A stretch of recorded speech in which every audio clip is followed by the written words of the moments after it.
Dan bantaran sungai ini ada jalan inspeksinya, kemudian ini ada lapangannya, ada lapangan sepak bola A, B, C, D, dan seterusnya. Sekali lagi ini lapangan ini didesain untuk return period yang 100 tahun.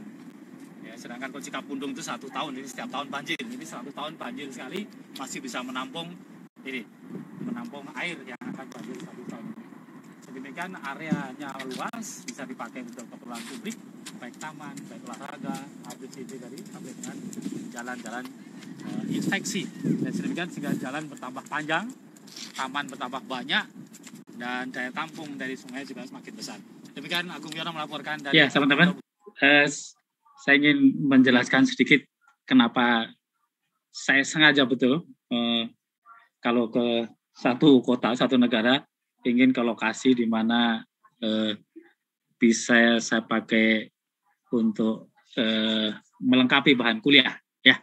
Dan saya ingin cerita untuk teman-teman generasi masa depan Indonesia, kurang lebih gitu. Apakah nyambung dulu nggak ininya? Mudah-mudahan nyambung. Kalau ada pertanyaan selintas dulu.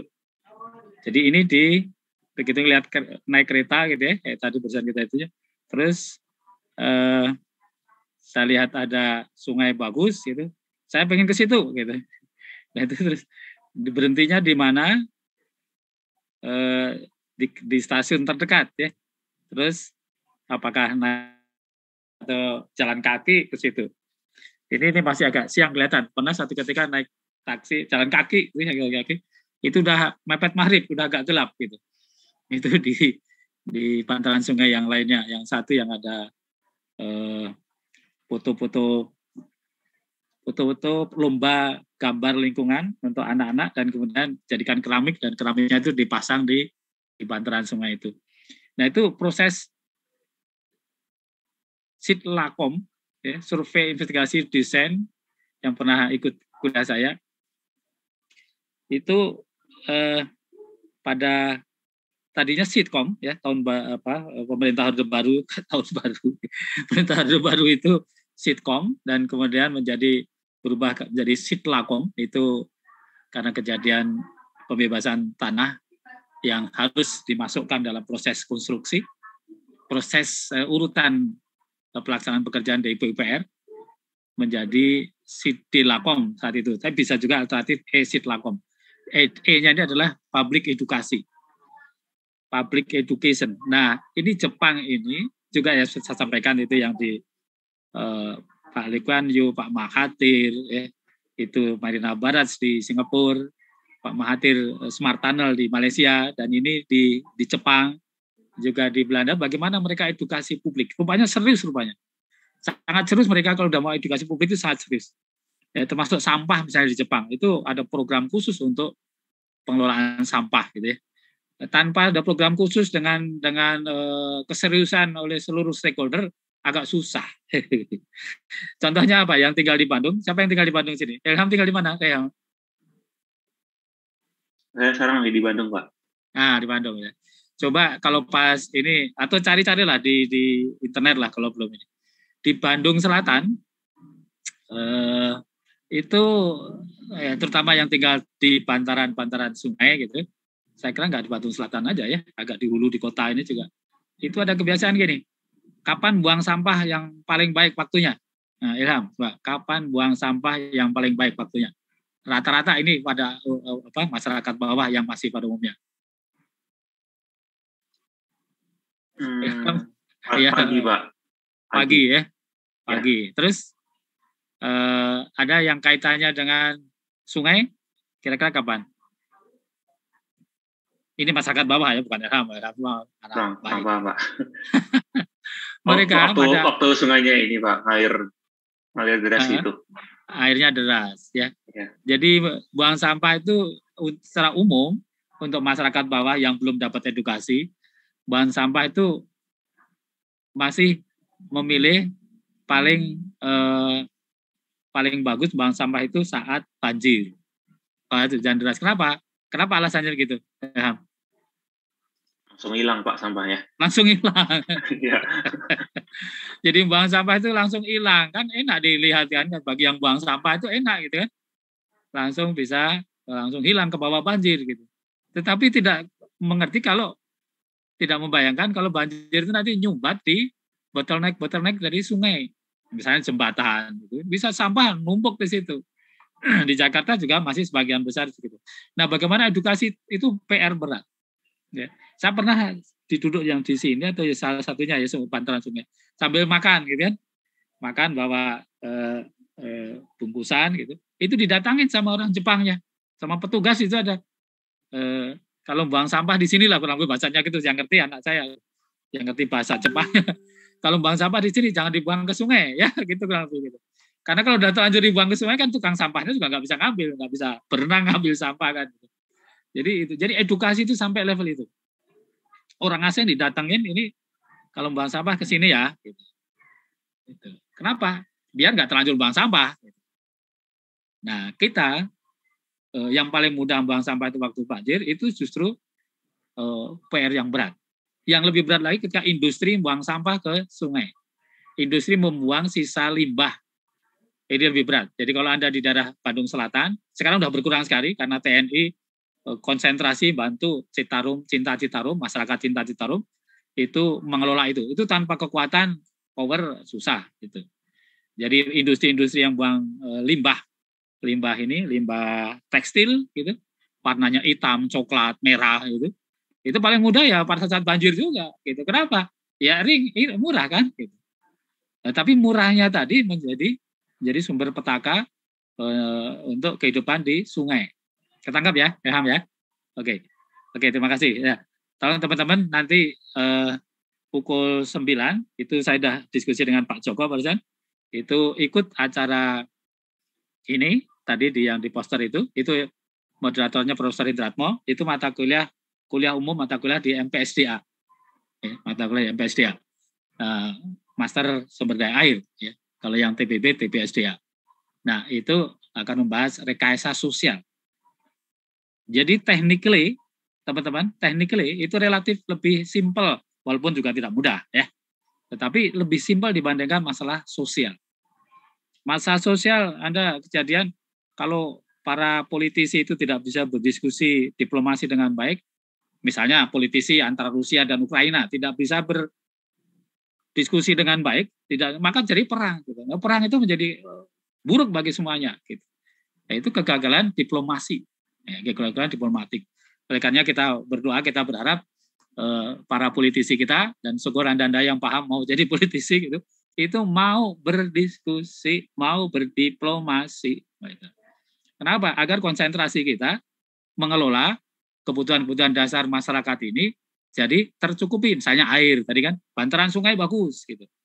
Ya gitu. Ini yang paling sederhana, misalnya saya tanya Ilham nih. Ilham, kalau kamu jadi wali kota Bandung gitu, ya. Terus punya teman-teman kamu semuanya jadi ketua DPRD Kabupaten Bandung, DPRD Kota Madya Bandung, DPRD Kabupaten Bandung Barat. Berapa lama kamu memerlukan menyelesaikan masalah Cikapundung ya misalnya. Sehingga bantaran sungai menjadi bantaran sungai seperti ini. Ya, menjadi bantaran 100 tahun kayak gini.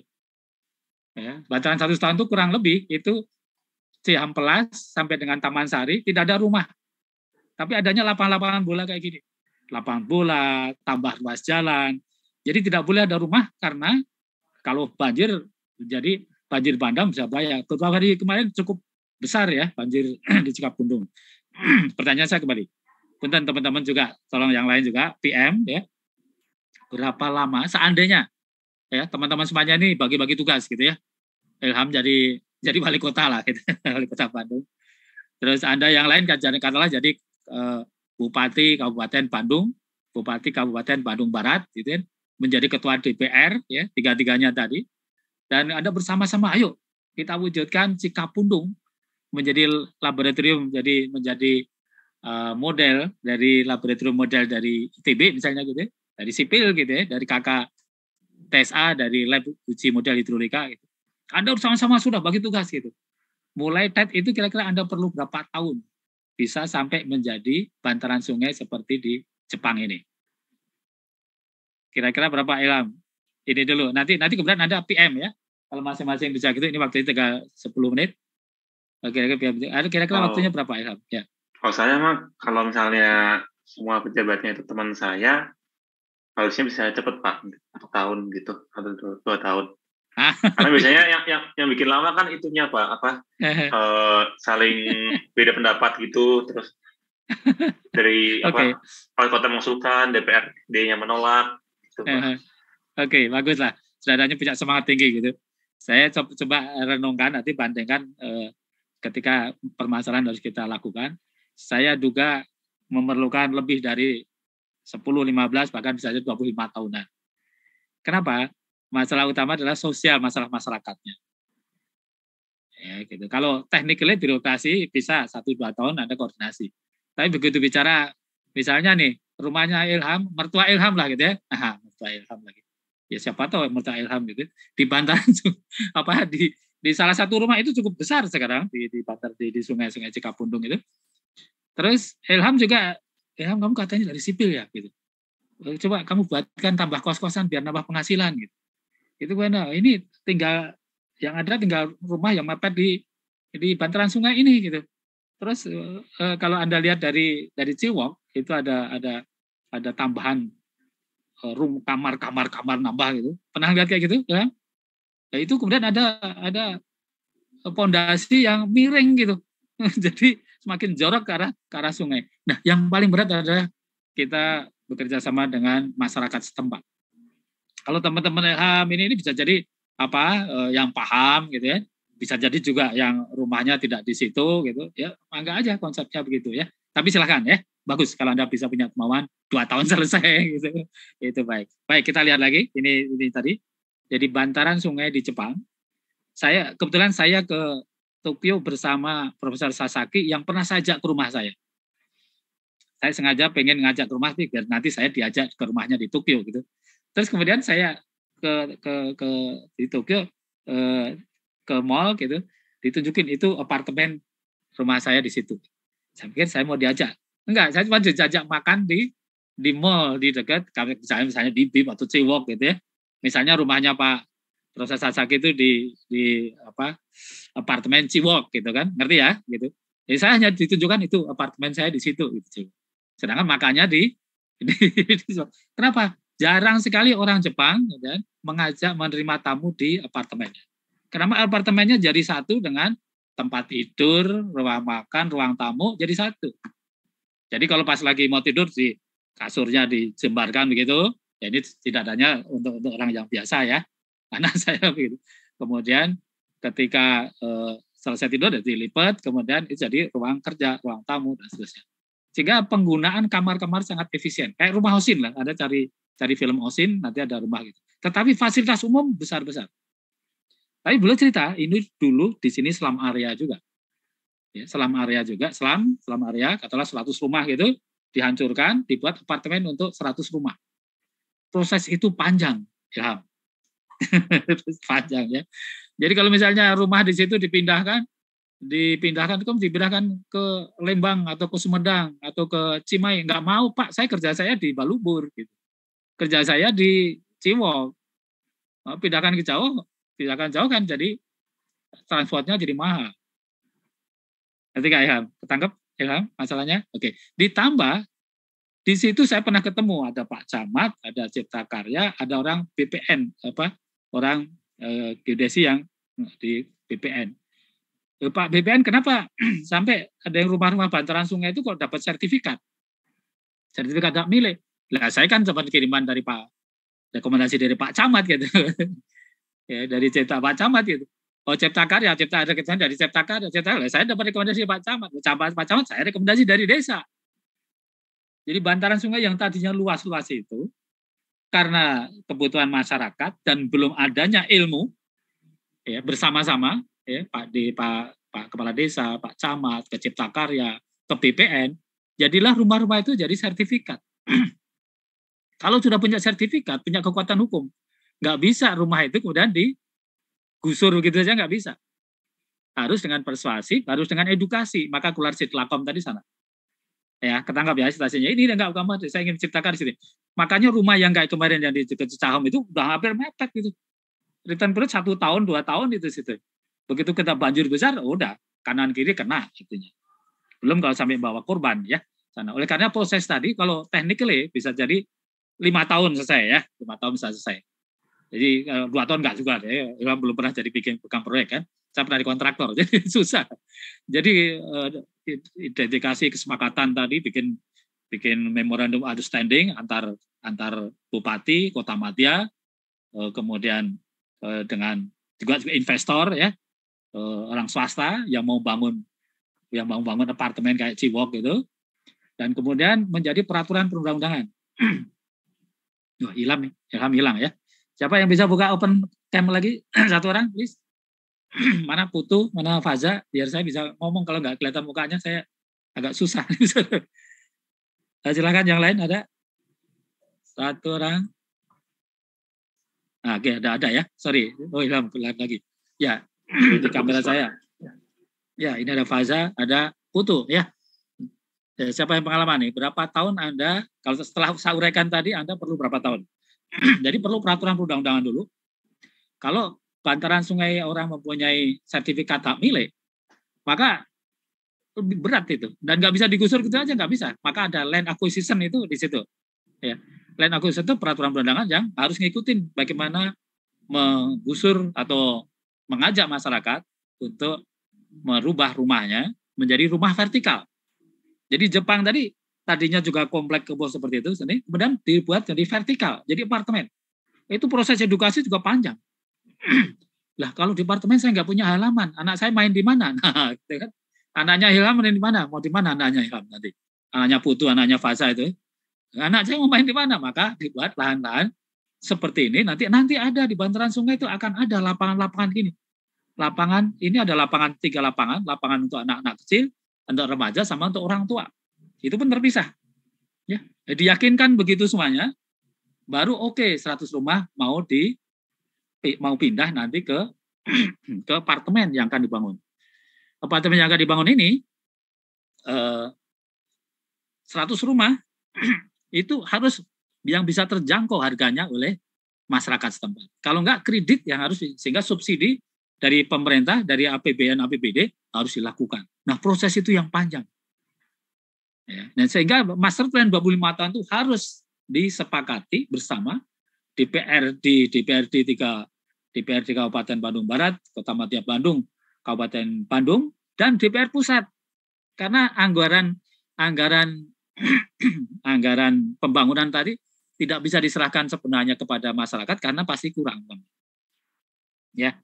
Nah, itu kalau jangka panjang disepakati, ada bantuan dari pusat, bantuan dari provinsi, bantuan dari kabupaten-kabupaten terkait tadi. Kenapa? Karena sasarannya nanti ke Cikapundung ini, di hulunya Maribaya sana, Lembang, punya Bandung Barat. Di kota sini, punyanya Kota Madya Bandung. Di hilir, punyanya Kabupaten Bandung. Tiga-tiganya harus sepakat bahwa master plan-nya begitu tetap 25 tahun. Siapapun presidennya, gubernurnya, nah yang lebih berat lagi. Ilham jadi wali kota Bandung, maksimum hanya 2 periode, 10 tahun. Sementara kalau ganti wali kota yang lain harus tetap menggunakan master plan itu.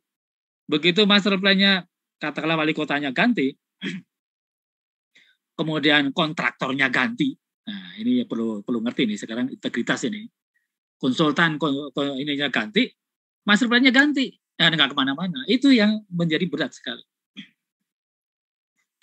Ya, kalau master plan, jangan gitu, gini aja. Nah, kenapa? Nah, itu nggak bisa. Nah, untuk begitu maka sebaiknya perguruan tinggi, para dosen tadi konsentrasi pada ilmiah, kebenaran ilmiah yang sudah disepakati, ya textbooknya begitu. Contoh negara majunya ada Jepang, ya Singapura, Malaysia, Belanda kayak gitu. Prosesnya kayak gitu. Baru itu kemudian menjadi pegangan bersama. Tidak terpengaruh oleh situasi politik 5 tahunan. Ketangkap situasi ya. Saya agak masuk ke dalam situasi yang tidak mudah gitu, tapi perlu dipahami. Perlu dipahami bahwa konsentrasi dosen, mahasiswa, perguruan tinggi itu pada kebenaran ilmiah yang harus menuntun masyarakat negara ini menuju pembangunan jangka panjang 25 tahun. tidak tahunan, apa tidak 2 tahun ya, Ilham, kan tidak 5 tahun, tapi 25 tahun tetap. Ya, lihat kalau Anda ke Marina Barat, ya, kalau sekali lagi yang kalau bisa ke Singapura, saya mendorong kawan-kawan ke Singapura pergilah, karena paling dekat. Kalau Jepang jauh sekali, Belanda jauh, mahal tiketnya. Anda ke Singapura bisa berangkat tengah malam, jam 11 malam, pesawat terakhir, sampai sana pagi, bawa roti bakar, atau nasi bungkus, itu di ini. Anda pergi ke Singapura, langsung pulang tengah malam juga, dari sana balik ke Indonesia. Atau kalau kuat 2 hari, nggak tidur, kalau tidur hotelnya mahal. Nah, itu Anda lihat bagaimana Marina Barat dibangun Pak Lee Kuan Yew, dan Anda lihat di situ ada galerinya. Pak Lee Kuan Yew 20 tahun menyelesaikan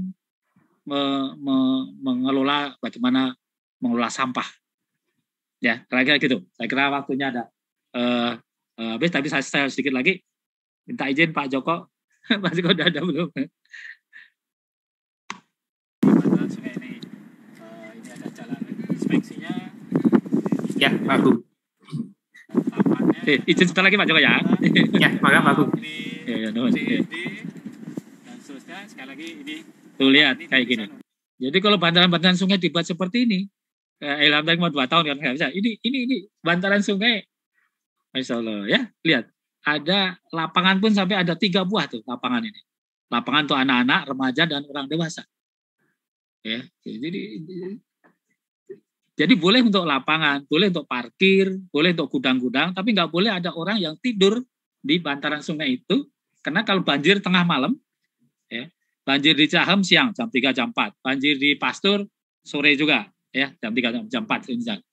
Banjir di Ujung Berung, kayaknya dekat rumah Pak Joko sana ya, kalau di Cahem dekat rumah saya, itu terjadi jam 9 malam, itu ada korban.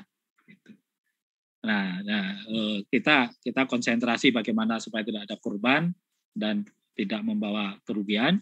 Itu lebar bantaran sungainya, bisa pakai lapangan bola, lapangan parkir, dan juga jalan tadi, sedemikian sehingga masyarakat bisa aman. Gitu. Tetapi harus berkorban, rumahnya itu, rumahnya vertikal di apartemen-apartemen, rumahnya kecil-kecil, menerima tamu di mall, di ruang-ruang umum gitu ya. Sedemikian sehingga kita nggak macet, banjir tidak terjadi banjir, kemudian sebagian yang lain dipakai untuk situ-situ ya, seperti Jatinangor lah ya. Jatinangor ada situ 1, 2 itu Pak Indratmo bersama Pak Profesor Iwan itu mengajukan ke PUPR untuk membangun situ di Jatinangor. Seperti itu, contoh seperti itu, sehingga kemudian airnya itu mengambil dari situ itu untuk situ itu untuk dibuat WTP, ya di Jatinangor ada WTP, airnya mengambil air permukaan, tidak ngambil air tanah, ya banjirnya ketampung di situ, disedot ke WTP, WTP untuk air minum, tidak mengambil air tanah, lab dan seperti Jakarta bisa dihindari. Selamat menikmati indahnya perjalanan, saya selesaikan dikit, dan ya. Untuk return period yang 100 tahun. Ya, sedangkan kalau Cikapundung itu 1 tahun, jadi setiap tahun banjir. Ini 100 tahun banjir sekali, masih bisa menampung air yang akan banjir 1 tahun ini. Sedemikian areanya luas, bisa dipakai untuk keperluan publik, baik taman, baik olahraga, ABCD tadi, sampai dengan jalan-jalan inspeksi. Dan sedemikian sehingga jalan bertambah panjang, taman bertambah banyak, dan daya tampung dari sungai juga semakin besar. Demikian Agung Yono melaporkan dari Tokyo 23 Maret 2017. Ya, khusus untuk anak-anak Indonesia. Serius saya. Jadi saya kalau jalan kemana-mana, saya prioritas ke sini. Memang kadang-kadang maaf minta izin ke istri ya, yang pengen main ke bunga tulip segala macam. Saya ngambil record ini untuk saya ceritakan kepada kawan-kawan yang bangunan air, yang irigasi, ya, yang PLTA, ya. Saya ceritakan ini sebagai pengantar bahwa itu semuanya kita harus merencanakan jangka panjang, master plan jangka panjang 25 tahun agar konsisten dan terus konsisten, tidak terpengaruh oleh situasi tahunan 5 tahunan, tapi terus mengajak seluruh stakeholder ya. Jadi masyarakat yang utama, buang sampahnya tidak pas saat banjir, DPRD konsentrasi untuk membina masyarakat, kerjasama antar DPRD, kerjasama antar bupati, wali kota, gubernur, untuk membangun fasilitas air dan fasilitas publik yang lainnya. Demikian kurang lebihnya saya kira di ininya apa PowerPoint-nya situ udah ada yang buka. Oke, sedikit lagi ya. Punten Pak Joko sedikit lagi biar PowerPoint-nya itu sudah saya share sana. Oke, PowerPoint. Nah, ini dah sedikit lagi Pak Joko. Ya.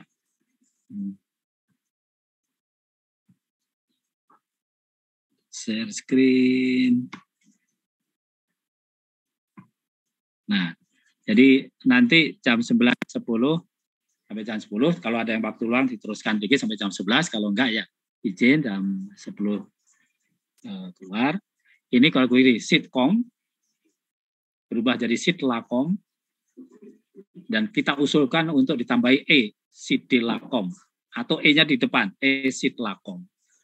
Ya, sitkom ini survei, investigasi, desain, construction, operation, maintenance. Ini order baru dulu menggunakan ini PUPR, ini resmi nih kalau ada cari-cari di irigasi begitu. Ini Kang Ilham kelihatan ya materi saya ini? Pasal? Ya oke. Ya, oke. Jadi pada tahun 90-an itu karena kasus Gedung Ombo ke Waduk Nipah yang terjadi permasalahan pembebasan tanah, maka pemerintah sudah menambahkan land acquisition LA ini. Ya. Jadi kita apresiasi pada pemerintah ya bersama-sama sudah menambahkan land acquisition ini. Ya, gitu. Karena sebelum konstruksi tidak ada LA-nya ini. Ya, jadi desain langsung konstruksi, sedangkan masih ada rumah. Nah di Gedung Ombo di Waduk Nipah itu kalau impounding kan tenggelam. Ya itu jadi permasalahan. Tidak bisa dengan kekerasan, ya. Nah, kita perguruan tinggi mengusulkan ditambah edukasi, ya, edukasi gitu. Nah, edukasinya di tengah atau di awal, gitu. Edukasi ini akan ada waduk. Waduknya ini akan untuk mencegah banjir, memenuhi kesediaan air minum. Nah, Bapak Ibu berkorban, ada ganti rugi, nggak ganti rugi, sekarang ganti untung. Ya. Sedikit saya tambahkan. Jadi ganti untungnya itu kalau tadinya di daerah yang tenggelam, waduk-waduk yang tenggelam tadi, mereka kan sudah kehilangan rumah, kehilangan tempat main, kehilangan kuburan orang tua, mbah-mbahnya, gitu kan. Itu dipindahkan ke hilir waduk, bukan ke hulunya waduk. Dia cuma ngelihat waduk tapi nggak bisa pakai, gitu kan. Tapi di hilir waduk diberikan peta-peta sekaligus ada sawah sepetak seberapa, sehingga dia merasa manfaatnya itu dia berkorban, rumahnya ditenggelamkan, tapi dia bisa dapat sawah untuk kehidupan selanjutnya, gitu ya. Itu saya sampaikan waktu kami diundang Jati Gede, ya, itu ada Sumedang, ada Subang. Orang Sumedang ini protes, saya ketenggelam rumah saya ini.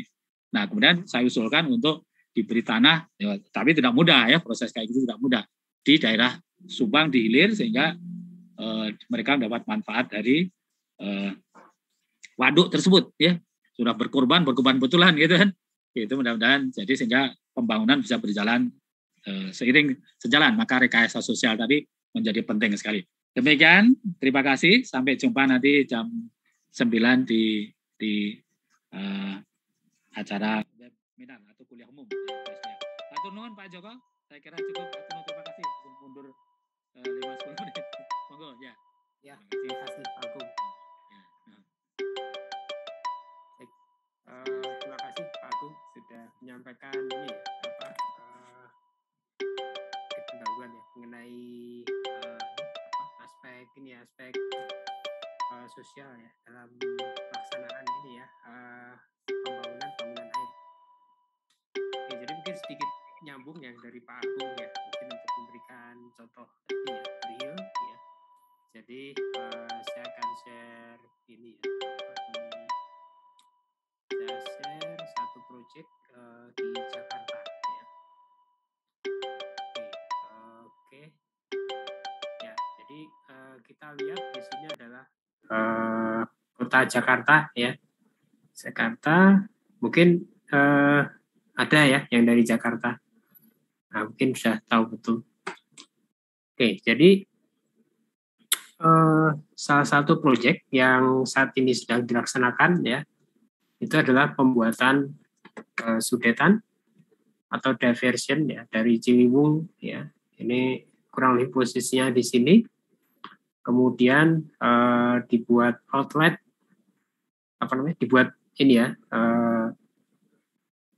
sudetan atau diversion terdiri dari dua tunnel begitu, dengan ukuran masing-masing itu 3,5 meter ya diameternya.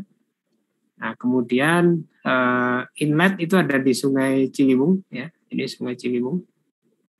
Kemudian outlet ada di Sungai Cipinang ya. Oke, nah sedikit mengenai Sungai Cipinang ya. Jadi kita itu ya manusia itu ya di kota, terutama di kota besar, itu biasanya memiliki konflik ya dengan sistem aliran yang alami ya, itu drainase alami. Nah, jadi contohnya ini juga misalnya Sungai Cipinang ya, ini Sungai Cipinang, kita lihat di sini. Sungai Cipinang ini yang asli ya itu ada lewat sini ya, ini ada bendungan, ada bendung gitu ya, terus kemudian ada intake. Jadi ini ada Sungai Cipinang yang lama ya, Cipinang yang lama sini ya, dan seterusnya gitu ya. Nah, kemudian Sungai Cipinang yang bagian hulu ya, ini dihubungkan gitu ya. Nanti akan disambungkan dengan kanal banjir timur ya. Jadi kalau kita lihat ini sistem penanggulangan atau pengendalian banjir di Jakarta, itu ada kanal banjir barat ya atau KBB. Dari KBB itu posisinya di mana ya? Nah, ini mungkin ya, ini kanal KBB ini ya, kanal banjir barat. Terus kemudian ada kanal banjir timur ya, yang ini. Nah, jadi kanal banjir timur ini disambungkan dengan Sungai Cipinang ya. Oke, nah untuk sudetan itu ya outletnya sampai dengan separuh dari terowongan itu sudah selesai. Jadi sekarang adalah pekerjaan untuk inlet ya sampai dengan pertemuan dengan terowongan yang separuh sudah dibangun. Jadi terowongan itu ada di bawah jalan ini ya, jalan apa ini namanya? Jalan Otista ya. Jadi tunnel dari diversion itu di bawah jalan Otista, nanti keluar di keluarnya nanti belok di sini ya, keluarnya di outlet. Nah, di sini. Oke, jadi ini sudah selesai ya. Nah, mungkin ada pertanyaan ya, kenapa kok ini yang outlet sampai setengah ini kan selesainya 2017 ya, tapi kenapa inletnya belum selesai? Nah, itu karena adalah permasalahan lahan ya. Jadi karena permasalahan lahan, desain yang sudah dibangun itu tidak bisa dilaksanakan gitu ya. Nah, kemudian kalau Anda lihat ini ya, Sungai Ciliwung ya, itu kan direncanakan dilakukan normalisasi ya, atau istilahnya peningkatan kapasitas lah gitu ya. Jadi kan dilebarkan. Jadi kalau Anda lihat ini ada sungai yang sudah di pinggirnya sudah oke ya. Ini misalnya ini ada turap ya, terus diperdalam. Tapi ada juga yang belum nih ya. Nah, ini ada yang belum nih. Jadi lokasi yang awalnya itu adalah untuk inlet ya, itu ada di sini.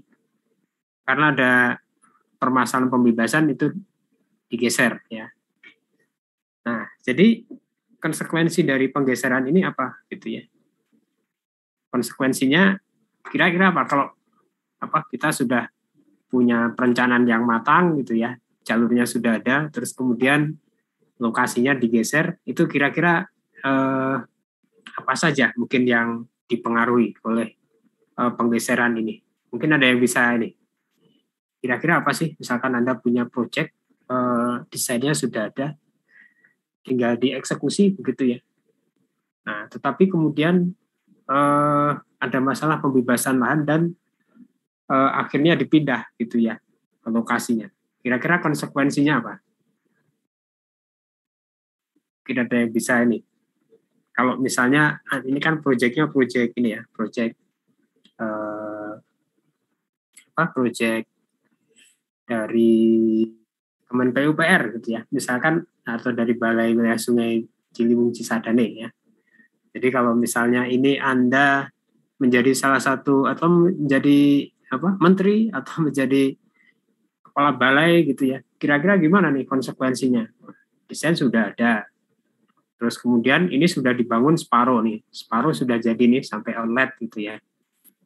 Nah, sementara kalau Anda diberikan anggaran ya, kalau kementerian dan sebagainya, tentunya anggaran itu dianggap sudah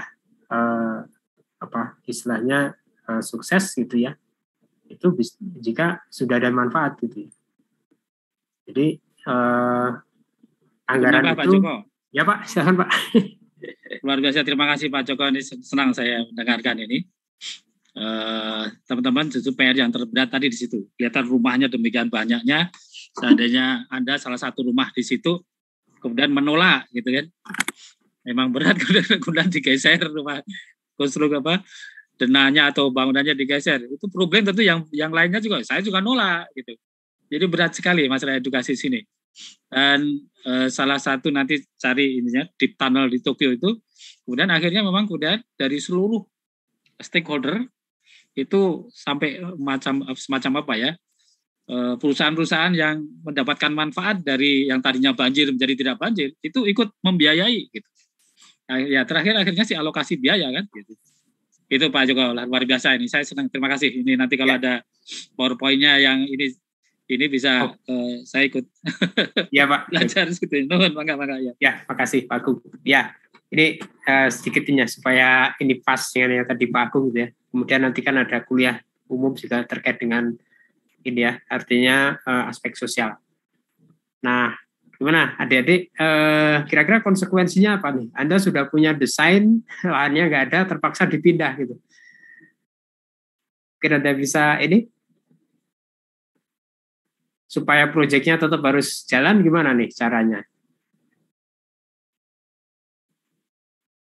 Sementara lahannya itu yang tersedia akhirnya ada sih gitu ya, tetapi tidak sama dengan di awal gitu. Konsekuensinya apa nih? Tolong Kang Ilham, Kang Putu, Kang Faza ya. Silakan, siapa aja jawab. Boleh jawab nih. Kita kan demokrasi ya. Biar ada umpan balik gitu ya, Mas Joko ya. Kita silakan. Ini hasilnya suboptimal gitu ya, nggak sesuai yang rencana awal gitu. Ya, terus gimana kan pada waktu desainnya kan nggak cocok gitu ya. Artinya kan posisinya sudah berubah gitu kan. Sementara desainnya dulu kan di lokasinya kan, tapi ternyata harus dipindah nih ke arah hulu gitu. Karena di sini tuh nggak bisa dibebaskan gitu ya. Sementara yang sudah dibebaskan, Anda lihat nih sudah di istilahnya normalisasi ya, atau ditingkatkan kapasitasnya. Nah, jadi kan artinya desainnya harus dibuat baru gitu ya. Nah, dibuat baru desainnya, artinya kan keluar uang lagi gitu. Ya, jadi artinya seperti yang desain inlet yang dulu itu tidak bisa dipakai gitu. Dan akhirnya keluar uang kembali, keluar lagi gitu maksudnya. Pemerintah harus keluar uang lagi untuk menjustifikasi perubahan dari lokasi ini gitu ya. Karena kan kalau desain yang lama itu sudah terbukti atau mungkin sudah desainnya sudah dilakukan pengujian dan lain-lain gitu ya, sehingga tes modelnya udah gitu Pak ya. Desainnya sudah, modelnya sudah ya. Jadi kalau dipindah ya untuk bisa ini desainnya harus diubah lagi, modelnya harus diubah lagi gitu ya. Jadi waktu tambah panjang Pak Jawa. Nah, waktu juga tambah gitu ya. Jadi tahapan awal ya, artinya perancangan ini ya, perancangan kawasan, terus kemudian penanganan aspek sosial ya, itu cukup penting atau sangat penting ya, sangat penting untuk bisa mensukseskan gitu ya satu program ya infrastruktur. Nah mungkin tadi nyambung yang Pak Agung ya, itu ada, saya ingat tuh ada buku juga ya yang mengenai Singapura ya, mungkin saya kira bagus juga ya kalau Anda baca, karena kan Anda ini sekarang mungkin lulus nanti 20, usia mungkin 20, 21 gitu ya. Terus kemudian mungkin 10-20 tahun kemudian kan ini ya akan menjadi penerus gitu. Nah itu saya ingat itu ada buku tulisan ya, atau mungkin oleh Lee Kuan Yew gitu ya, ex Perdana Menteri Singapura ya. Itu dari judulnya itu dari negara ketiga gitu ya menjadi negara maju gitu ya. Nah saya kira itu bagus ya nanti untuk kalau Anda punya waktu untuk baca gitu ya. Kalau sekarang kan biasanya ini ya baca itu agak susah gitu ya, karena medsos itu kan cukup ini ya, harusnya cukup kenceng gitu ya, harus selalu update gitu ya, jadi harus pegang HP terus. Kalau ada e-booknya Mas Joko, ya Pak, Pak Lee Kuan Yew kalau ada share. Kenapa? Kalau ada e-booknya Pak Lee Kuan Yew, saya punya bukunya, satu waktu ke Singapura saya beli, tapi nggak punya e-booknya. Iya. Kalau ada e-booknya nanti share ya. Oh ya Pak. Jadi semacam itu ya, kita perlu melihat ya dari tempat yang lain itu seperti apa gitu ya, dan itu bisa berhasil gitu ya. Nah jadi saya ingat juga itu jadi misalnya kota Banjarmasin ya, saya ini mungkin sedikit konteks dengan Singapura. Nah mungkin Anda ingat pada beberapa waktu yang lalu di Banjarmasin itu kan mungkin kawasan ini ya, Kalimantan Selatan kan awal 2021 ya, itu kan ada banjir besar itu ya. Banjir besar gitu ya. Terus kemudian karena adanya banjir itu, maka pemerintah itu segera merespon ya, melakukan studi untuk master plan pengendalian banjir dan lain-lain gitu ya. Nah, kalau saya lihat itu ya, itu kondisi di Banjarmasin ya dengan Singapura mungkin pada tahun berapa ya, mungkin 50-60 itu hampir sama gitu. Maksudnya bangunan-bangunan gitu ya. Kalau di daerah yang pasang surut ya, bangunan itu biasanya pakai ini rumah panggung gitu ya. Nah, demikian juga di Singapura itu juga pakai dulunya gitu ya. Itu juga dengan rumah panggung gitu ya. Nah, tetapi saat ini sangat berbeda gitu ya. Jadi artinya kalau Anda lihat Banjarmasin ya, Anda lihat di Banjarmasin itu kondisinya sangat padat ya. Banjarmasin gimana ya? Oke. Anda lihat ini Kalimantan Selatan, jadi yang putih-putih ini daerah kota gitu ya, perkotaan. Nah, Anda lihat ini, wah ini sangat-sangat ini ya, sangat-sangat padat ya. Jadi untuk bisa mendapatkan space gitu ya, ruang untuk bisa diberikan ini ya, untuk membangun infrastruktur ya, sumber daya air ya. Atau katakanlah misalkan kita urus misalnya drainase atau banjir, ini sangat sulit ya. Jadi misalnya karena dulunya kalau Banjarmasin ini dibangunnya Banjarmasin ada satu sungai utama ya, sungai besar ini Sungai Martapura. Nah kemudian ini ada parit-parit ya atau kanal. Jadi ini ada kanal untuk drainase gitu ya, untuk mengendalikan banjir. Nah, jadi kalau Anda lihat ini sampai dengan tepi-tepinya ini rumah semua gitu ya. Karena memang pada awalnya masyarakat di daerah pasang surut ini kan sungai itu ya, itu kan tidak hanya untuk memenuhi kebutuhan ya, tapi ada untuk transportasi. Jadi untuk memudahkan akses masyarakat tinggal di tepi sungai gitu ya. Nah, tentunya ini akan sangat problematik ya kalau misalkan ada proyek-proyek untuk infrastruktur sumber daya air ya. Jadi artinya di Indonesia gitu ya, untuk permasalahan sosial itu relatif sangat dominan gitu ya. Jadi nyambung dengan Pak Agung tadi. Jadi yang nanti di kuliah umum itu akan sangat penting ya untuk menambah wawasan. Oke, jadi itu sedikit ya dari saya nyambung ke yang Pak Agung tadi ya. Nah, untuk terkait dengan ini materi yang dari saya, mungkin sedikit ini nambahkan aja ya. Jadi untuk sudetan ya, itu juga merupakan salah satu bangunan air juga gitu ya. Jadi kemarin kita akan membahas ini ya, talang, sipon gitu ya. Nah, sudetan ini termasuk juga bangunan, kalau ini bisa dimasukkan ke bangunan ini. Jadi bangunan istilahnya ya perlintasan juga gitu ya.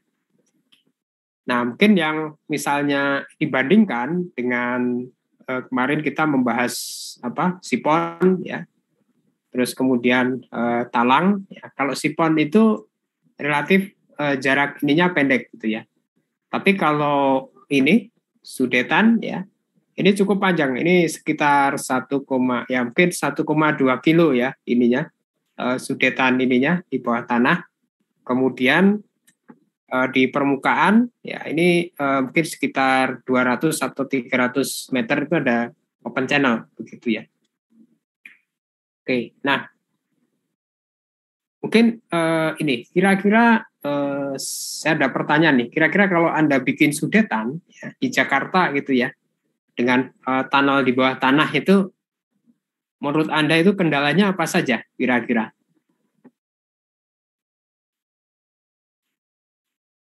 Kendalanya kira-kira apa saja? Kalau ini sebenarnya ada dua pilihan ya, apakah itu sudetan dengan saluran kanal permukaan atau bawah permukaan ya. Kalau permukaan sudah jelas ya konfliknya dengan lahan. Kalau Anda lihat nih tidak ada lahan yang bisa dipakai kecuali jalan gitu ya. Nah, akhirnya kan dibuat yang di bawah permukaan gitu ya. Nah, kira-kira kalau di bawah permukaan itu kendalanya apa? Kira-kira yang yang mungkin timbul gitu. Kalau kita membangun di kawasan perkotaan ini. Silakan, kalau ada yang bayangkan aja, Anda ingin ini ya, misalkan jadi kontraktor nih yang akan melaksanakan itu. Kira-kira kendalanya apa sih untuk bisa membuat sudetan atau diversion di bawah permukaan ya dengan tunnel? Apa dikit Pak Joko? Ya Pak. Ya teman-teman, saya kira yang dekat Singapura itu di Kuala Lumpur itu ada smart tunnel. Smart tunnel itu di bagian atas itu kayak misalnya dagu gitu ya. Itu jalan menuju ke bawah. Kemudian yang kedua, lapisan kedua itu dari bawah ke atas. Nah, paling bawah itu tuh drainase gitu. Tapi bangunnya, kalau Anda nanti udah lihat di YouTube itu bagaimana bangun tunnel di bawah tanah yang di kota Kuala Lumpur kayak Jakarta gitu. Problemnya ya tadi gedung-gedung pencakar langit tadi kan pondasinya sampai di bawah ya. Itu dak-dak kalau di negara-negara yang sudah lebih rapi itu dak-daknya itu di bawah tanah gitu. Dak kabel ya, kabel telepon, kabel gas, kabel segala macam. Sehingga problem di bawah tanahnya jadi besar sekali. Belum memang kemudian masalah geoteknik yang utama. Maka jadi saya kira kalau seperti ini silahkan respon ya. Ini pertanyaan Pak Joko gitu. Tapi tadi saya ingin menyampaikannya kalau ke Singapura tuh ke Kuala Lumpur gitu ya. Ke Kuala Lumpur gitu itu deket gitu. Ya mangga Pak Joko. Ya, makasih Pak Agung. Ya, jadi maksudnya ini ya, kita interaktif itu untuk ini supaya bisa Anda juga bisa exercise gitu ya. Jadi artinya kira-kira kalau ini gimana sih gitu ya, atau mungkin ya nggak tahu ya, kayaknya mudah-mudah aja sih, gak ada masalah, bisa juga gitu ya. Ya, jadi seperti yang tadi disampaikan Pak Agung ya, kalau kita membangun di kawasan ini ya padat gitu ya, itu pertama kalau di permukaan ya kendalanya itu tadi ini cukup padat gitu ya. Untuk membuat area inlet saja itu tidak itu sulit gitu ya. Mungkin Anda dengar itu mulai dari dulu gubernurnya masih Pak Basuki Cahayapurnama ya, terus kemudian sampai Pak Anies itu ini nggak beres gitu ya. Jadi artinya di sini apalagi sekian aja susah ya, apalagi sepanjang 1.200 meter begitu. Jadi akhirnya kan dibangun itu sudetan ya. Nah seperti yang tadi Pak Agung bilang, di bawah ini banyak pondasi, banyak saluran-saluran gitu ya. Nah jadi akhirnya pipanya itu sangat dalam gitu ya. Jadi katakanlah di sini inletnya itu plus inlet itu plus 9 gitu ya. Artinya elevasinya plus 9 terhadap titik referensi. Kemudian di outlet ini elevasi dasar dari pipa itu di elevasi 0,014 ya. Jadi 9 meter di bawah gitu ya. Di bawah kalau ini permukaan tanah itu sekitar plus 15 gitu ya. Jadi elevasi, jadi galiannya itu sampai mungkin 16 meter gitu ya. Nah itu juga salah satu kendala gitu ya. Nah tetapi kenapa kok dibangun gitu ya? Nah, karena memang sulit untuk bisa mencari atau istilahnya menyelesaikan dengan alternatif yang lain gitu ya. Jadi salah satu yang paling bisa dilakukan itu adalah dengan sudetan ini gitu ya. Oke, nah mungkin saya akan sedikit share ya mengenai sudetan ini. Mungkin ada sedikit video dari YouTube ya.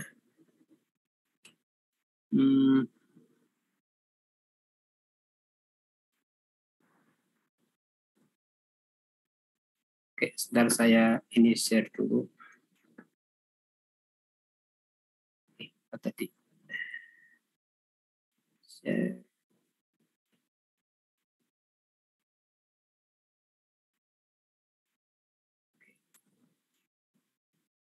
Share sound, share.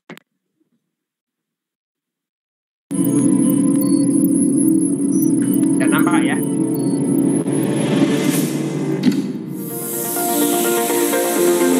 Audio Jungle.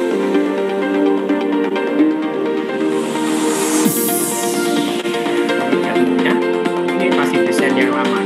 Audio Jungle.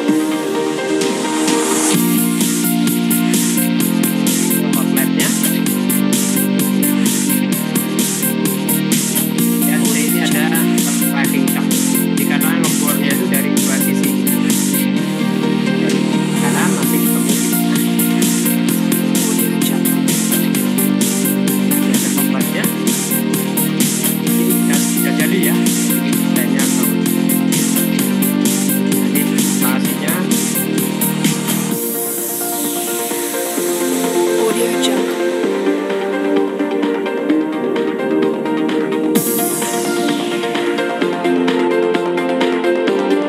Audio yang Jungle. ini kan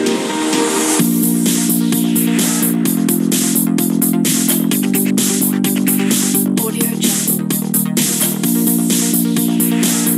nah kemudian untuk inlet ini belum sekarang ini lagi dilaksanakan. Ini desainnya berbeda ya. Audio Jungle. Masnya sama ya kalau Audio Jungle.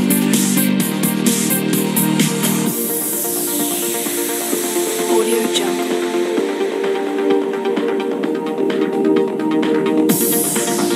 file Audio Jungle.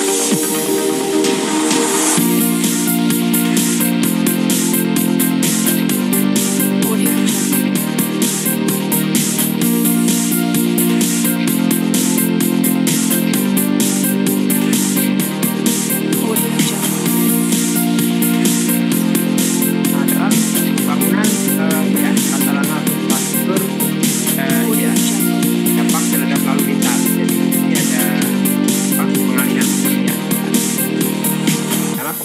kan mungkin bisa mencapai 5 bulanan. Audio Jadi Jungle. kita akan buka.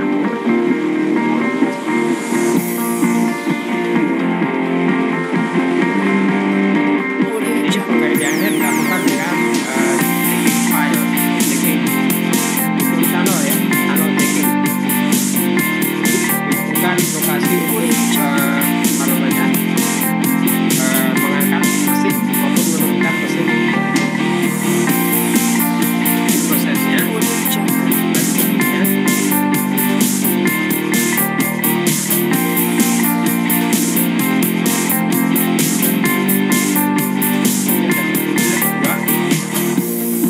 Nah, tapi yang apa namanya, yang inlet sampai dengan driving shaft ini belum ada ya. Itu Audio Jungle. baru satu ya, bagian dari inlet sampai driving shaft. Jadi prosesnya dimulai dari outlet, ini ada mesin bornya, dan di belakang mesin masukkan patanol. Audio Jungle.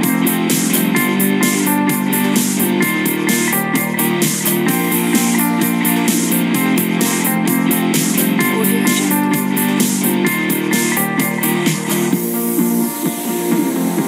Audio Jungle.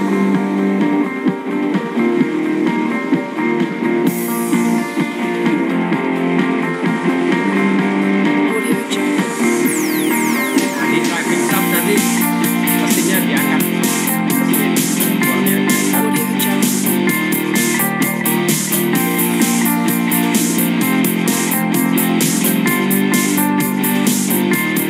Audio Jungle.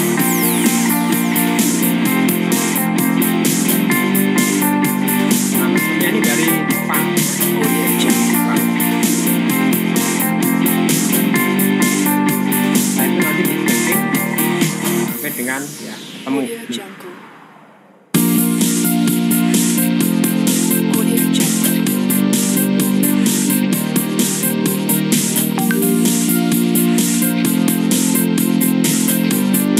Audio Jungle.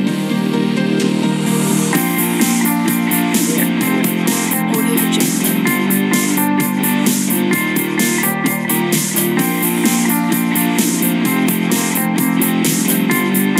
Audio Jungle. Ini segmen dari pipanya ini dimasukkan ukurannya. Nah, kalau yang tadi Bandung kita misalnya ya di Kuala Lumpur, Malaysia itu ada ini ya. Jadi terowongannya bisa untuk apa, transportasi atau namanya lalu lintas ya. Juga dalam keadaan Audio Jungle. digunakan untuk drainase ya. Audio Jungle. Ini adalah kondisi finalnya. Ini di inlet Audio Jungle. apabila kondisinya kan ketika kalian maka itu nanti dibuka. Kapannya ada track. Jadi kalau yang halang itu ada track. Ya, Audio Jungle. sampah akan tidak.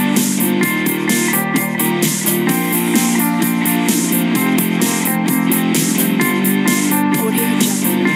Outlet untuk mengatasi kapan Audio Jungle.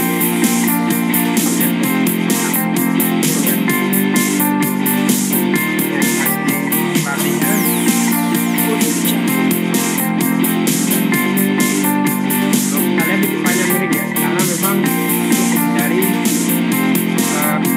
suaranya kurang bagus Pak. Ya Pak, suaranya ketutup suara YouTube. Tadi ya, baik Pak, nanti saya jelaskan lagi. Oke, baik, itu tadi ini ya, apa namanya, salah satu ilustrasi untuk apa namanya sistem dari sudetan ya. Jadi Maaf, ini saya matikan dulu ya saya. Setelah linknya di-share ke situ Mas ya. Kenapa? Link YouTube-nya di-share ke situ. Oh ya, nanti saya link di ini. Nah. Oke, baik. Itu merupakan ini ya. Nah, mungkin nyambung sebenarnya dengan ini ya. Mungkin untuk yang sipon dan talang nanti saya akan sampaikan mungkin nanti minggu depan ya, supaya nanti inline materinya. Nah, jadi yang kita lihat tadi itu adalah salah satu proyek ya, terkait dengan bangunan air. Nah, salah satu hal yang istilahnya mungkin perlu kita perhatikan ya. Jadi kalau kita mendesain bangunan air itu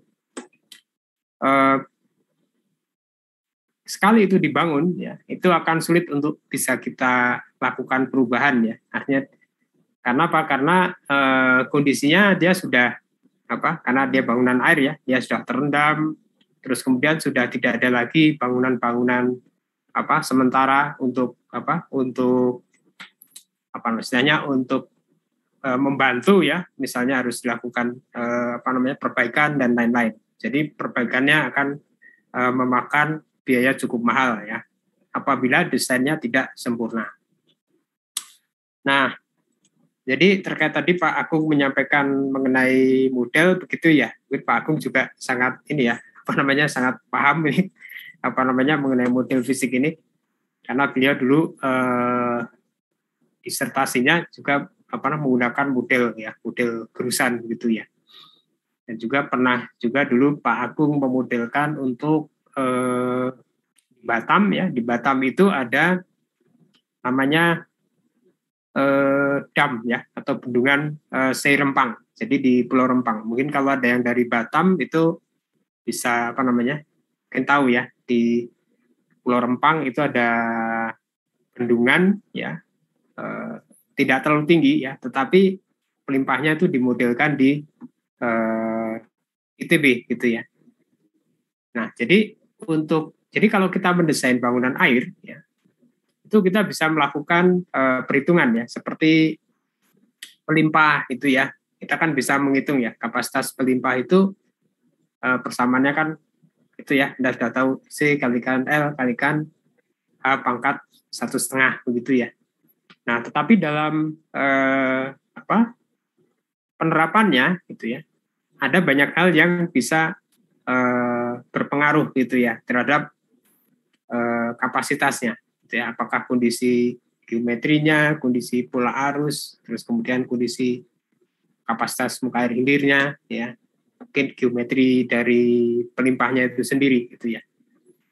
Nah, jadi biasanya untuk bangunan air itu perlu dilakukan pengujian, gitu ya, atau pemodelan, gitu ya. Karena, mungkin untuk bangunan air ini mungkin ada juga yang bertanya ya Kak. Jadi untuk bangunan air ini, terutama bangunan-bangunan air yang cukup besar gitu ya, itu memerlukan yang namanya pengujian model fisik gitu ya. Jadi artinya dibuat model fisiknya ya, sehingga nanti itu kita bisa mengetahui seberapa efisien ya, atau apakah kinerja dari bangunan air itu sudah sesuai dengan yang diharapkan gitu ya. Nah, kalau tidak sesuai itu bagaimana gitu ya contohnya? Ya, kalau tidak sesuai itu misalnya Anda mendesain misalnya mendesain bangunan pelimpah misalnya untuk untuk bendungan gitu. Dan mungkin saya sedikit coret-coret untuk memberikan gambaran gitu ya. Jadi kalau misalnya bendungan gitu ya, biasanya kan ini misalnya sungai,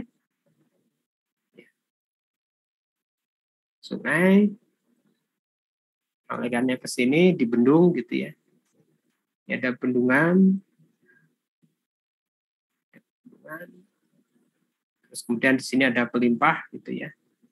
Nanti ada spillway mungkin ya, pelimpah nanti ke hilir gitu ya. Nah, bendungan ini biasanya sudah ditentukan ya. Jadi kalau ada dari perhitungan hidrologi gitu ya, dari perhitungan hidrologi itu sudah ditentukan ya. Jadi untuk catchment ini, misalkan untuk catchment sungai ini gitu ya, itu debit banjirnya seperti apa gitu ya. Nah, jadi biasanya untuk perhitungan saat ini harus juga memperhatikan pengaruh dari perubahan iklim ya, atau global climate change ya. Jadi kedepannya kira-kira seperti apa ya, terus kemudian tata guna lahannya, perubahannya nanti yang paling istilahnya yang paling mungkin terjadi seperti apa. Nah, jadi akhirnya bisa dibuat hidrograf inflow-nya gitu ya. Ini hidrograf inflow, kemudian kalau di sini ada reservoir, nah kita perlu melakukan juga routing ya. Jadi di hidrologi Anda sudah mempelajari routing atau reservoir routing. Jadi dengan mengetahui karakteristik pelimpah, terus kemudian juga karakteristik tampungan waduk ya, Anda bisa melakukan routing gitu ya. Nah, jadi nanti ketahuan ya puncaknya itu berapa gitu ya. Untuk suatu desain, untuk satu kondisi pelimpah tertentu. Nah, ini semua gitu ya. Ini adalah perhitungan secara satu dimensi begitu ya. Jadi artinya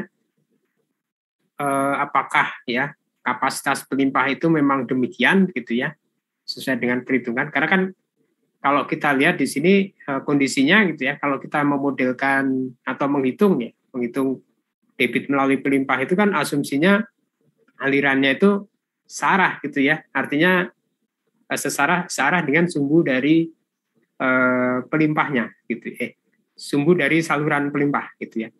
Jadi artinya kan kalau kita ini misalkan pelimpahnya ini adalah pelimpahnya, terus kemudian ini layout ya, ini pelimpah, terus kemudian ini ada alirannya ke sana, ya kita anggap semua kan lurus seperti ini gitu ya.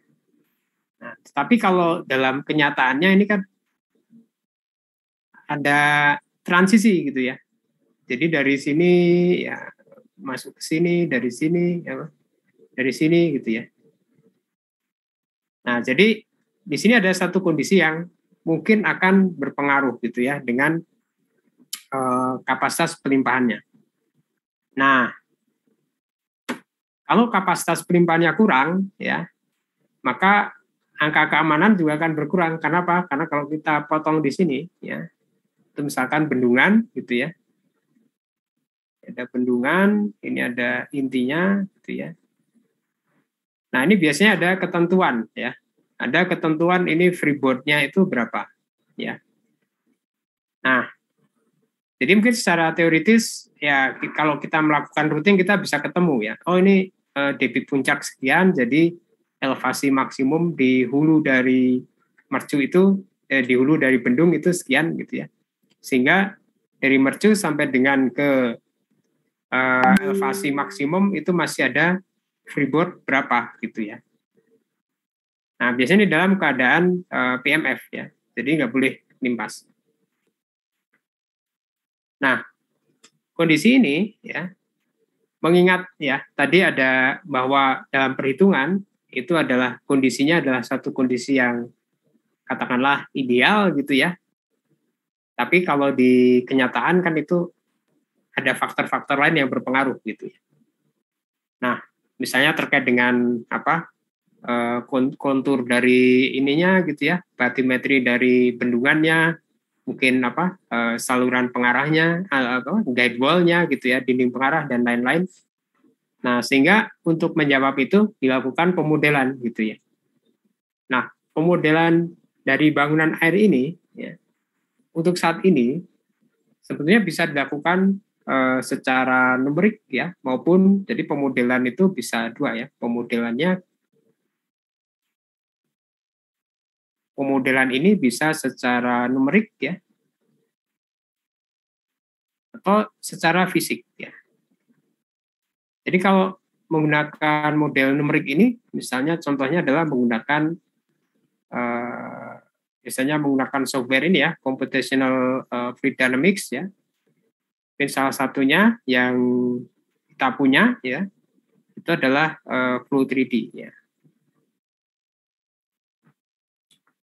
Nah, tapi untuk mengoperasikan ini ya, SIEP ini juga memerlukan apa namanya, orang yang memang ahli di situ ya.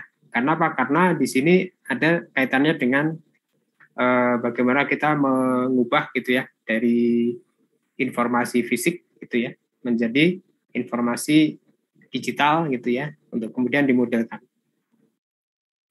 Dan juga untuk memperoleh model yang apa namanya valid itu juga memerlukan kalibrasi. Ya. Jadi artinya karena dalam pemodelan numerik itu juga ada hal-hal yang katakanlah masih diambil asumsi gitu ya, masih diambil asumsi sehingga untuk memodelkan apa satu fenomena kompleks ya aliran air 3 dimensi itu memerlukan verifikasi juga ya.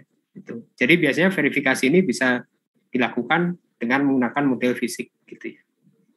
Nah, jadi ada dua kemungkinan ya. Kalau menggunakan model numerik itu akan memerlukan verifikasi gitu ya. Dengan mungkin ini ya dengan beberapa kondisi model fisik gitu ya. Nah, tapi kalau apa namanya bisa juga kita hanya menggunakan langsung model fisik saja gitu ya. Model fisik, jadi model fisik hidrolik ya. Jadi artinya bangunan itu kita skalakan gitu ya dengan menggunakan kaidah tertentu ya sehingga bisa diyakini gitu ya kemiripannya dengan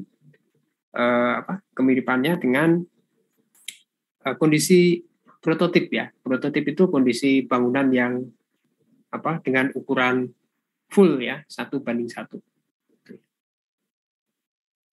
Nah, tentunya di sini ada ini ya, artinya mungkin kalau kita ini kan gitu ya, apa sih bedanya numerik dengan fisik gitu ya? Kalau ini kan mungkin praktis dengan numerik gitu ya. Nah, mungkin di sini ada beberapa hal ya. Jadi model numerik itu sebetulnya mungkin katakanlah selama hardware ya, hardware itu tidak terbatas dan juga kita memiliki fasilitas perangkat lunak yang mencukupi itu bisa dimodelkan ya. Nah, tapi kendalanya biasanya adalah model numerik itu memerlukan validasi, verifikasi sehingga diperoleh ketelitian yang cukup serta kombinasi ya antara ini pembuatan grid atau pembuatan mesh ya, mesh numeriknya yang optimal gitu ya. Artinya supaya waktu komputasinya atau waktu perhitungannya itu bisa cepat gitu ya. Nah, mungkin apa namanya? Bayangannya gitu ya. Misalnya kalau kita memodelkan satu fenomena yang misalnya hanya berlangsung katakanlah 1 menit ya, atau mungkin 30 detik gitu. Tapi kalau mau di numeriknya memerlukan waktu 3 hari gitu ya. Tentunya kan kita ini juga ya. Dalam 3 hari itu kita nggak tahu nih apakah ada error atau apa gitu ya. Nah, nanti 3 hari kita baru tahu. Atau mungkin ada ini ya, ada delta yang mana delta waktu, delta T yang kita bisa melihat hasilnya kan gitu ya.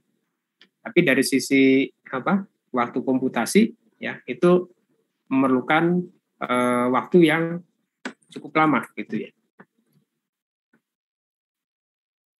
Oke, itu mungkin salah satu ininya ya, kendalanya gitu ya.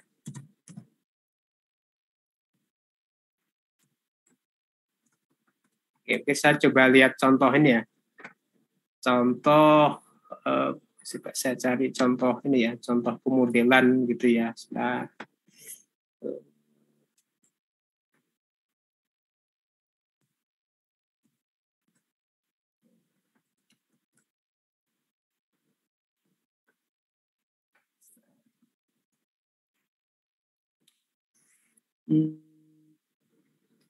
oke, setelah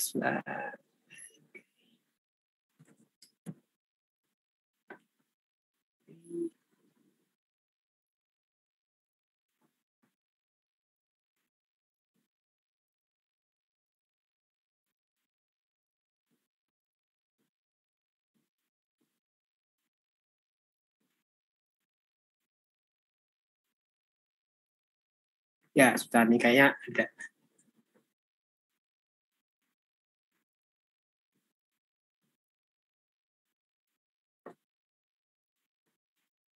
Jadi kalau apa kita bisa modelkan itu, bahkan bisa modelkan ininya ya, apa namanya, memodelkan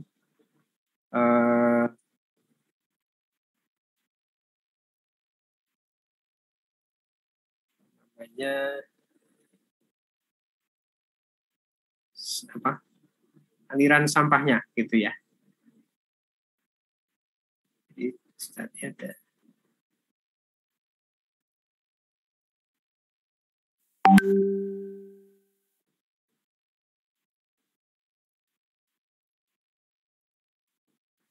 Oke, sebentar saya stop share dulu.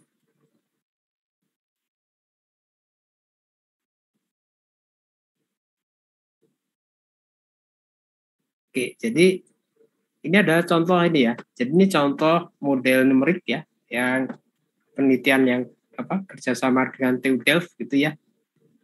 Jadi di sini kalau kita lihat ada ini ada pintu air gitu ya. Terus kemudian di sebelah hulunya itu ada aliran. Terus kemudian yang Anda lihat kotak-kotak ya, mungkin terlihat ya. Ada kotak-kotak di depan apa, di sebelah hulu dari pintu air ya. Nah, itu adalah ini apa? Model sampahnya gitu ya, tapi numerik ya. Jadi ini adalah screenshot bagaimana model aliran atau pergerakan dari sampah ya melalui ini apa namanya, pintu air gitu ya. Nah, ini kalau kita lihat ya, videonya ini sekitar 20 detik ya, tapi saya nggak ada videonya, cuma ini screenshotnya saja. Nah, tadi 20 detik ini dilakukan modelnya kurang lebih antara 3 sampai 6 hari gitu ya. Nah, jadi dari sisi waktu ya, dari sisi waktu ini memerlukan apa namanya, waktu yang cukup lama, dan juga setiap running tentunya kan ada ini ya, apakah ini sudah sempurna atau belum ya, harus perbaikan mungkin code-nya atau mungkin kondisi batasnya dan lain-lain gitu ya. Nah, jadi istilahnya kita mesti melihat apakah ini sudah proper atau belum gitu ya. Nah, jadi itu apa namanya, salah satu contoh ya kalau misalnya menggunakan model numerik gitu ya. Jadi artinya mungkin fleksibel ya, tetapi dari sisi ini waktu ya apa, kita harus menambahkan effort ya untuk validasi dan juga dari sisi waktunya ya. Oke, nah kemudian dalam pemodelan numerik ya, karena semua informasi ya dari apa, katakanlah ya, kalau misalkan kita memodelkan itu kita harus menentukan domain apa atau wilayah yang akan dimodelkan itu yang mana gitu ya. Jadi misalnya ini kalau ini ya kita harus misalkan model pelimpah nih ya, kita harus menentukan nanti yang dimodelkan yang mana gitu ya.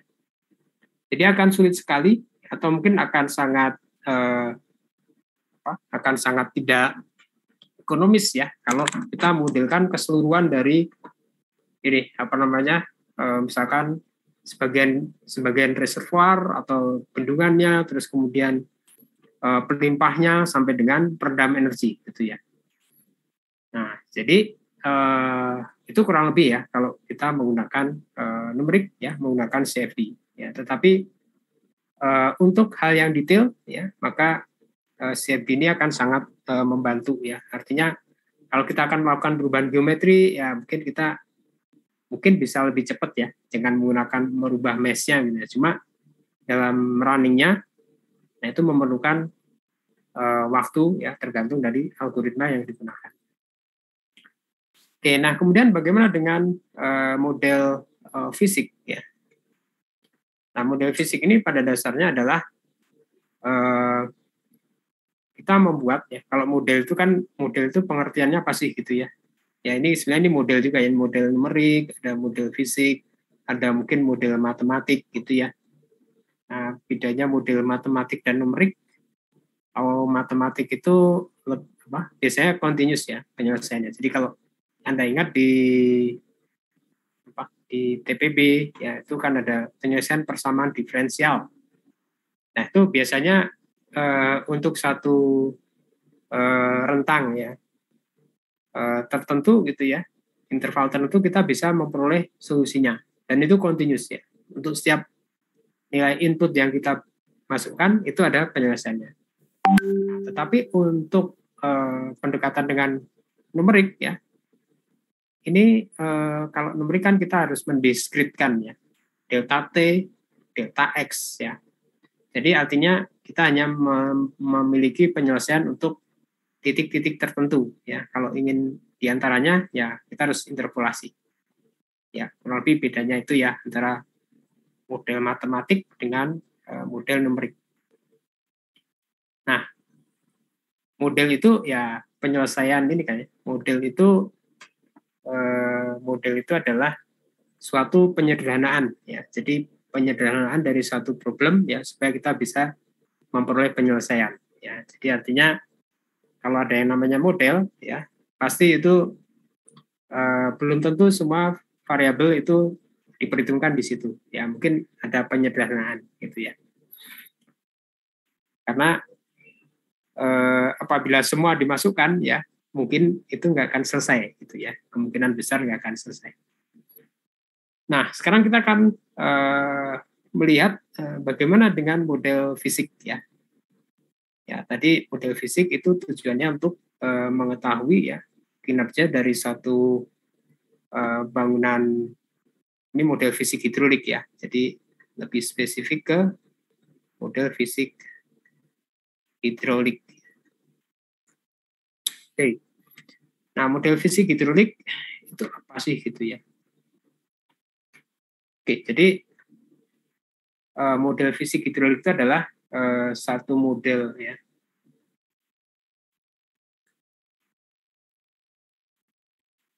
Jadi di sini penekanannya pada aspek hidrolik. Jadi suatu model yang dalam bentuk fisik gitu ya, untuk mensimulasikan fenomena aliran gitu ya.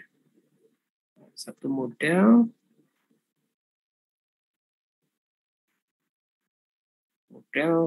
fisik ini bisa 2 dimensi, bisa 3 dimensi gitu ya. Untuk mempelajari ya, fenomena aliran ya.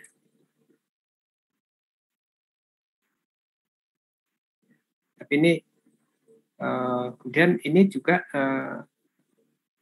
mungkin ada tambahan keterangannya ya, satu model fisik ya di sini yang disusun ya atau yang dibuat ya berdasarkan kriteria keserupaan ya, untuk mempelajari suatu fenomena aliran ya pada bangunan air ya.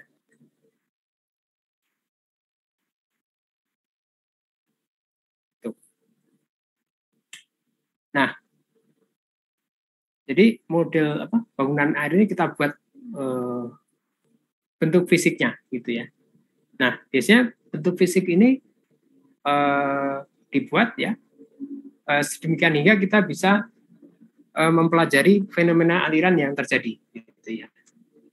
Nah, untuk bisa mempelajari ini ya atau untuk memperoleh model fisiknya ini, maka kita memerlukan suatu skala gitu ya. Nah, skala ini, tapi ini bisa selain skala nanti ada hal lain yang perlu dipenuhi gitu ya. Ada skala gitu ya.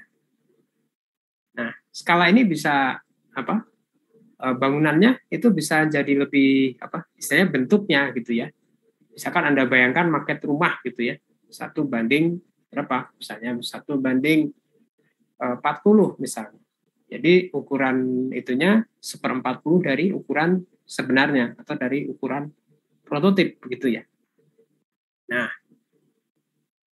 tapi pertanyaan apakah ini harus bisa selalu lebih kecil ya? Itu tidak tentu gitu ya. Tergantung dari fenomena yang kita amati. Kalau misalnya fenomena yang kita amati itu sangat kecil gitu ya ukurannya, bisa saja itu modelnya kita perbesar gitu ya supaya kita bisa melakukan pengamatan gitu ya. Jadi skala ini akan menentukan ya, ini dipengaruhi oleh dipengaruhi oleh fenomena aliran yang kita modelkan gitu ya, atau mungkin dipengaruhi oleh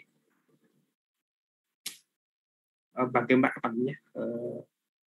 kemudahan pemodelan dan kemudahan dalam pengamatan. Jadi ini dipengaruhi oleh ya kemudahan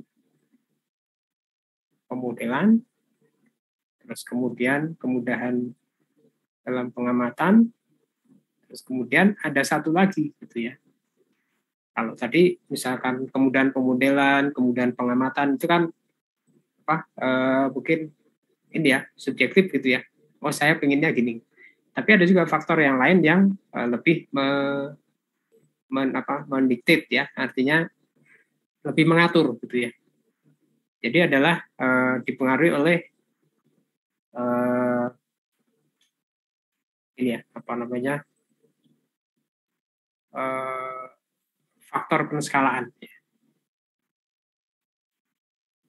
Atau efek penskalaan ya. Efek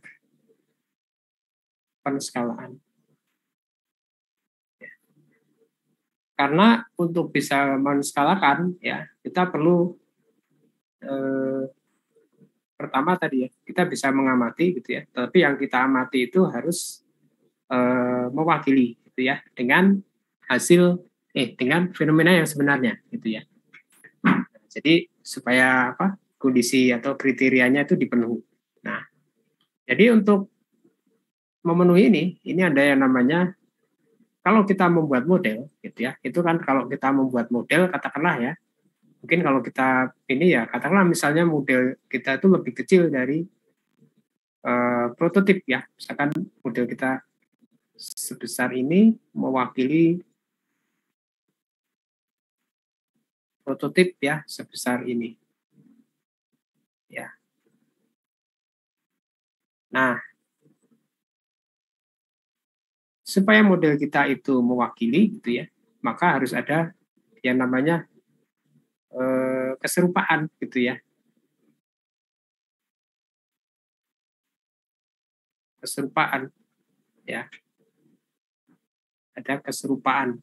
Jadi serupa dalam apanya gitu ya. Atau similarity ya. Similarity. Nah, keserupaan ini ada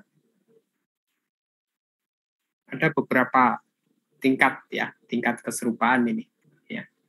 Mulai yang dari paling mudah untuk kita identifikasi sampai dengan yang paling sulit untuk bisa kita penuhi sepenuhnya gitu ya.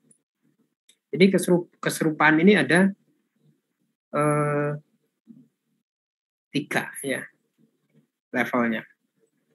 Keserupaan geometri, keserupaan kinematik,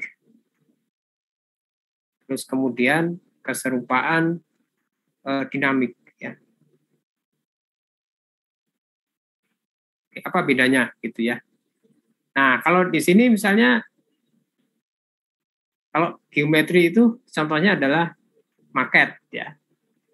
Jadi maket itu sudah ada ininya, misalkan ini ada prototip ukurannya sekian, skalakan sekian, jadi ini satu ya, ini 1:1, ini misalkan 1:4 misalnya ya. Jadi ini adalah 1/4 dari ukuran sebenarnya ya. Jadi arah X, arah Y, arah Z itu skalanya sama ya, tidak terdistorsi. Oke, itu kalau geometri ya. Jadi kalau yang contoh model yang memiliki keserupaan geometri yaitu itu misalnya maket ya.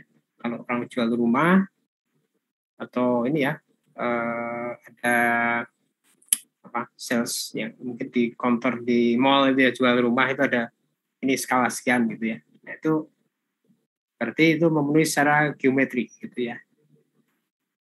Terus yang kedua adalah keserupaan kinematik ya.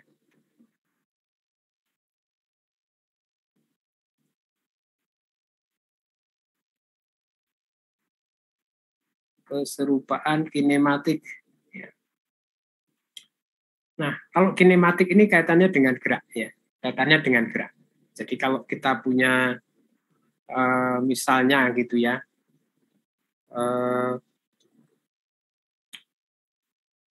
dua ini, misalnya di model, ini di prototip ya.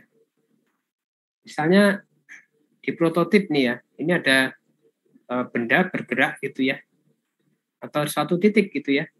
Ini ada kecepatan gitu ya di titik A ini. Terus mungkin di titik posisi yang lain ini ada kecepatan yang lain juga gitu. Ini V1 prototip, ini V2 prototip gitu ya. Terus kemudian di model kita juga ada ya, misalnya di sini dimodelkan ininya, ini V1 model arahnya sana, terus kemudian ada ini V2 model ya, model arahnya ke sini gitu ya, sama arahnya gitu ya. Nah, ini perbandingannya harus sama gitu ya. V1 per V2 di model itu harus sama dengan V1 per V2 di prototip ya. Sama dengan V1 model per V1 di prototip juga gitu ya. Jadi perbandingan terkait dengan kecepatan, percepatan dan lain-lain itu sama gitu ya. Kalau itu kinematik ya. Nah, kemudian kalau dinamik bagaimana?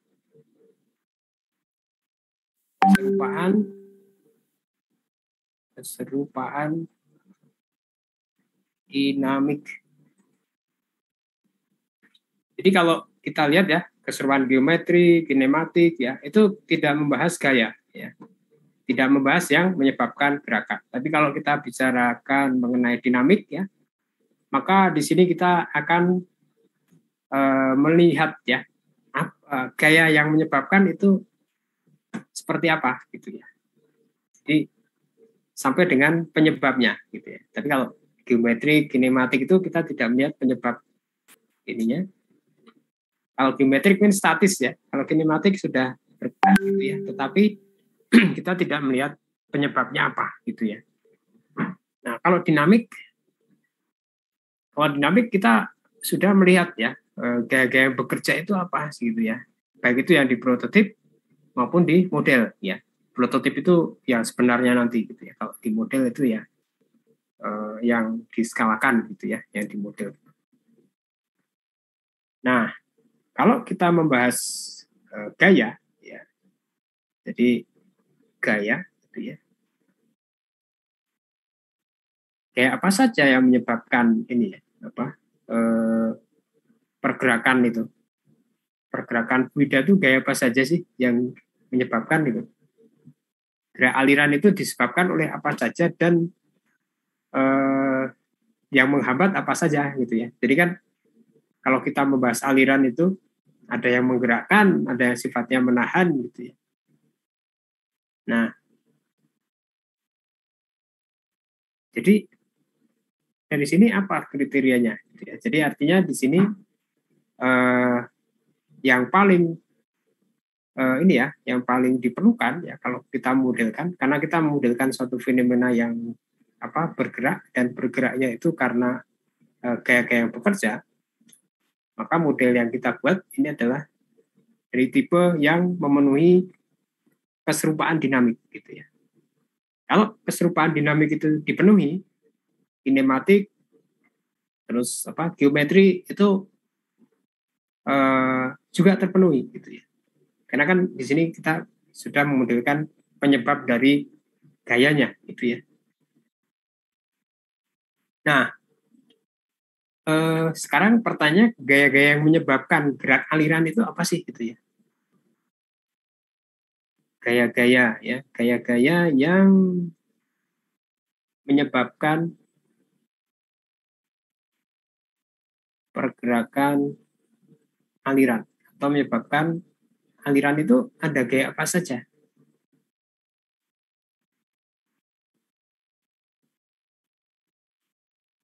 Kalau Anda lihat di fluida, ya, itu ada misalnya oleh gravitasi. Terus kemudian apalagi penyebabnya oleh gravitasi, oleh apa namanya kayak ini ya, karena dia bergerak ya, itu kan memiliki apa namanya karena F sama dengan M kali A ya, kalau gravitasi kan karena itu. Terus kemudian ada juga karena adanya viskositas ya. Viskositas ini sifatnya menghambat, jadi melawan kan ya, meredam tuh viskositas. Terus kemudian ada juga inersia ya. Jadi inersia. Jadi kalau benda itu bergerak ya, dia akan cenderung akan bergerak. Ya. Kalau benda itu diam, dia cenderung akan diam. Jadi benda itu memiliki satu kelembaban atau inersia gitu ya. Nah, jadi dari syarat-syarat keserupaan ini ya, dari syarat-syarat keserupaan ini timbul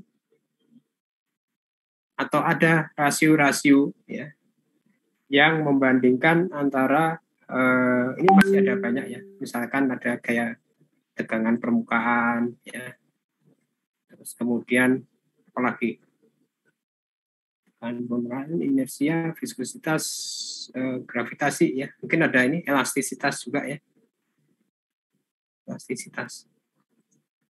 Nah, kalau Anda ingat lagi di mekanika fluida, dari situ muncul kalau kita membandingkan gitu ya antar gaya-gaya bekerja gitu ya, muncul rasio bilangan tak berdimensi ya.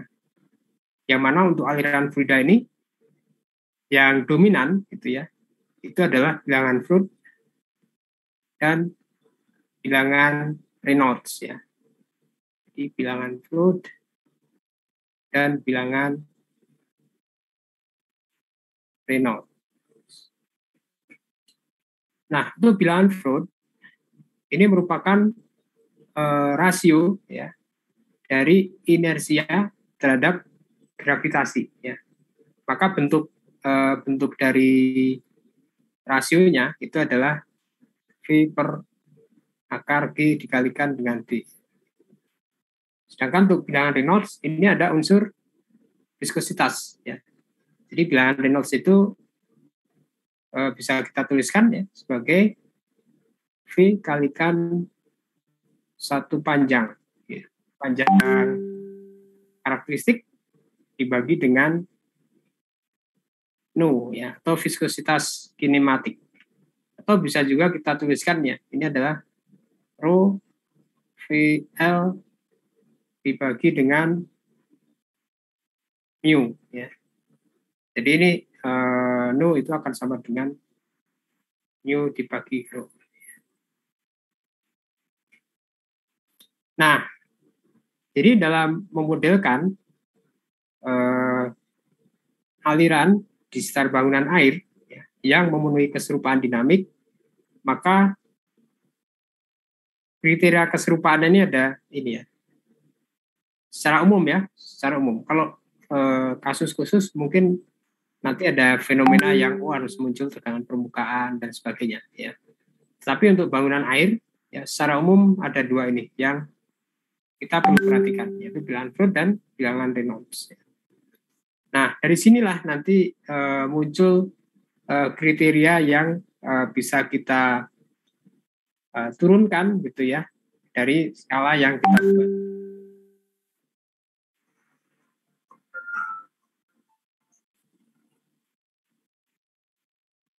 Oke, ya mungkin kita ini ya apa namanya, setelah lagi kita akan ini join yang pukul 9 gitu ya. Jadi untuk apa materi yang hari ini mungkin saya cukupkan dulu di sini ya. Jadi sampai ke ini kriteria keserupaan. Ini adalah Blandford dan Behind the Notes. Nah, nanti kita akan lanjutkan di pertemuan berikutnya bagaimana ini bisa kita gunakan untuk menyempurnakan gitu ya ini ya untuk melakukan penskalaan ya sesuai dengan keserupaan ini. Baik, mungkin demikian dari saya. Mungkin Pak Agung untuk saat ini mungkin kita akan join ya ke ya Mas ke kuliah umum ya Pak. Ya, linknya yang di tamu ya. Ya, saya stop share. Oke, ya baik.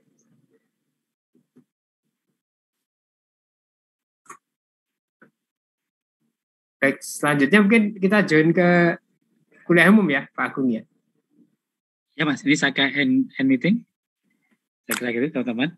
Oh ya, baik. End meetingnya mohon nanti ya untuk bahan diskusi minggu depan ada rangkuman gitu dari kuliah umum ini sama sitlakom kita atau ya yang sudah ditangkap lah gitu. Atau nuhun Mas ya, maka. Ya, baik Pak Agung, sama-sama Pak. Ya, terima kasih, maka. Terima kasih semuanya, saya Jimmy.